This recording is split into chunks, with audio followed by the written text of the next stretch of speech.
Eu sou Raquel Nanga, sou de Moçambique.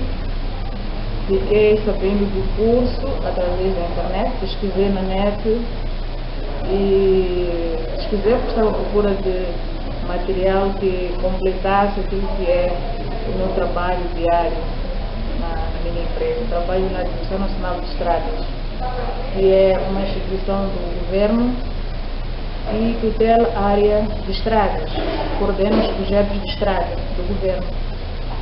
Então, eu soube do curso, como disse, através da internet e me inscrevi e vim cá com a expectativa de limar algumas arestas sobre o controle de qualidade das misturas de asfalto.